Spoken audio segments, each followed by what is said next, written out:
The new MotoGP season is about to get underway under the lights in Qatar. In this video we will take a look at the Ducati teams, their bikes and their riders, and try to give some idea of what we can expect from them in the 2022 MotoGP Championship. In total there will be 12 teams on the grid in 2022, each running 2 bikes and 2 riders. So a very healthy grid of 24 riders, and all of them should be on competitive machinery. Hello and welcome to Moto Chatter. Let's dive into the details. There will be no fewer than 8 Ducatis on the grid in 2022. This is thanks to them picking up the slack from Aprilia and Suzuki, who are only fielding 2 bikes each. But it does give Ducati an advantage, as they will be hoping to get some of their Bologna bullets between their front-running riders and the competition. It also gives them somewhere to place their multitude of factory-contracted riders. The factory Ducati Lenovo Team are running more or less the same livery as last season, but the shade of red they will run in 2022 will be exactly the same shade as you can get on the road-going Ducatis for the first time, believe it or not. Although the paint scheme hasn't changed that much, the bike has been significantly updated.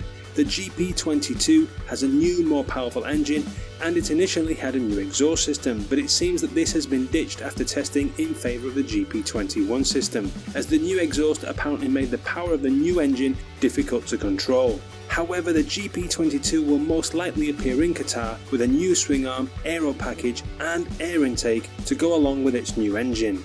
The factory Ducati team has the same rider lineup of Francesco Bagnaia and Jack Miller. Bagnaia had an impressive second half of the 2021 season, which landed him a 2-year contract extension with Ducati, securing his place on the factory team until 2024, and making him one of the only 4 riders to currently have a contract for the 2023 season. With his contract signed and sealed, he can focus on going one better than his second place finish last season. Bagnaia is on a roll, and in a team he loves, and they seem to love him. He is definitely a top contender for the title and is well placed to become Ducati's first Italian MotoGP champion.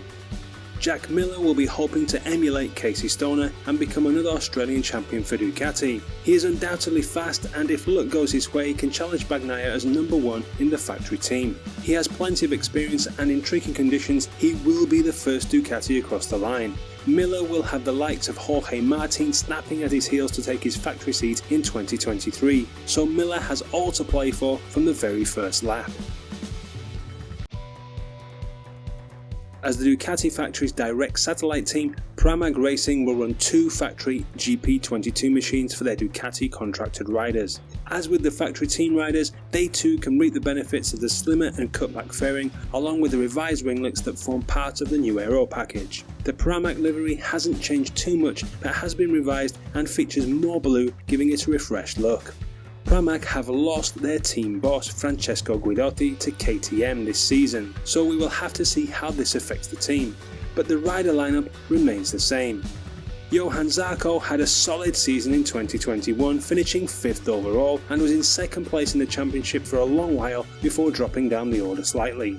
Let's not forget, he is a double Moto2 World Champion. In 2022 he will be chasing that elusive first win in MotoGP and looking to carry the early season form from last season through to the final round in Valencia. He has the potential to get that first win. Whether he will, we will have to wait and see, but I would expect a few podium finishes at least.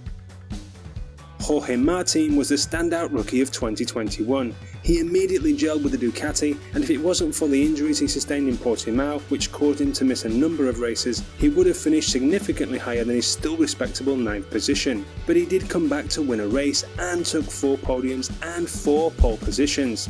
He overshadowed his more experienced teammate and will be looking to improve further in 2022, vying for the 1 factory team seat that is still available. Expect more podiums from Martin and maybe a win or 2 as well. Gresini are clearly one of the most experienced teams on the MotoGP grid. This will be the team's 20th year in the top tier of Grand Prix racing, having pushed the factory teams to 2nd in the Riders' Championship 3 times with Sete Gibernau and Marco Melandri on the Hondas in years gone by. 2022 will see them end their 7-year partnership with the Aprilia factory and run Ducatis for the first time. Their new livery of purpley blue and red is distinctive but looks good, and with their successful heritage and close relationship with the Ducati factory, expect them to go well. Enea Bastianini comes across from the now defunct Avintia Ducati team. He is contracted directly with the Ducati factory, giving a direct link between the team and Ducati Corsa. As a factory contracted rider, Bastianini will be running the latest GP22 machinery. Bastianini had a promising 2021 rookie season with 2 close podium finishes, and he improved as the season progressed. Expect him to carry this momentum forward with factory support and the accomplished Gresini team around him. Fabio Di Gianantonio moves up from the Gresini Moto2 team to join Bastianini on the MotoGP grid for his rookie season. He took an emotional victory in Moto2 last year, as well as 4 podiums in what is a very competitive class. He will be running a GP21, and you can expect him to improve as the season progresses. Valentino Rossi has retired from motorcycle racing, but his legacy goes on through his MotoGP team. An all-new team for 2022, although the VR46 did run Luca Marini inside the Avintia Ducati squad in 2021, now taking over their grid slots completely with their new title sponsor. Mooney VR46 Racing Team will run Ducatis. The bikes are finished in the black, grey and orange corporate colours of sponsor Mooney, with flashes of VR46 yellow of course. They may be a new independent team, but it is Valentino Rossi's team, so expect close ties to the factory, and as such Luca Marini will be running a factory-spec GP22 machine with his rookie teammate Marco Bezzecchi on board the still very competitive GP21.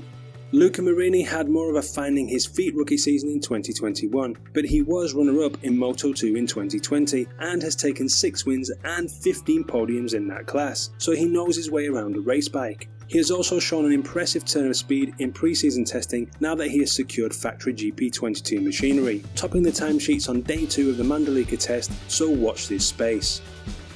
Marco Bezzecchi steps up from the VR46 Moto2 team to try his hand on the bigger bikes. He has had some impressive races in the smaller classes, and the bigger bikes could suit him better. Rossi has certainly seen some potential for the rookie in the top tier class. Competition for the Rookie of the Year is fierce, but with no pressure on his shoulders, he can find his feet and see how the bigger bikes suit him.